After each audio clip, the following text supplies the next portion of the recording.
সুধি আছে 5,550 লিষ্ট কেতিয়া দিব?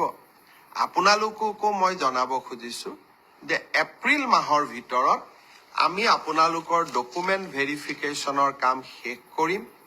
মে মাহৰ পৰা আপোনালোকৰ প্ৰভিজনেল লিষ্ট ওলাব, কিন্তু নিযুক্তি 10 অক্টোবৰত হ'ব আৰু তেতিয়ালৈকে আমি সকলোৱে ধৈৰ্য ধৰিম।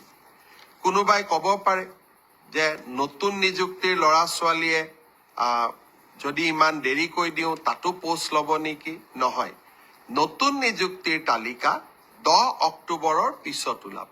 গতিকে 10 অক্টোবৰত যিসকলে নিযুক্তি পাব তেওঁলোকে স্বাভাৱিকভাৱে নতুন নিযুক্তিত LPৰ শিক্ষক LPত অৱতীৰ্ণ হ'ব নোৱাৰিব, কিন্তু তেখেতসকলে UPৰ পৰীক্ষাত বা আপাৰ প্ৰাইমেৰীৰ মেৰিট লিষ্টত তেওঁলোকৰ নাম ডেফিনেটলি অন্তৰ্ভুক্ত হ'ব পাৰে।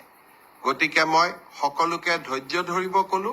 গ্ৰেজুৱেট আৰু পোষ্ট গ্ৰেজুৱেট টিচাৰৰ ৰিজাল্ট মে মাহত, কিন্তু আফটাৰ ডকুমেণ্ট ভেৰিফিকেশ্যন নিযুক্তি 10 অক্টোবৰত। তেনেকৈ LP MEৰ 5,550ৰো ডকুমেণ্ট ভেৰিফিকেশ্যনৰ কাম এপ্ৰিল মাহত আমি সমাপ্ত কৰিম। মাৰ্চ মাহৰ পৰা প্ৰভিজনেল লিষ্ট ওলাব, কিন্তু নিযুক্তি 10 অক্টোবৰত হ'ব। এতিয়া মই আহিছো এটা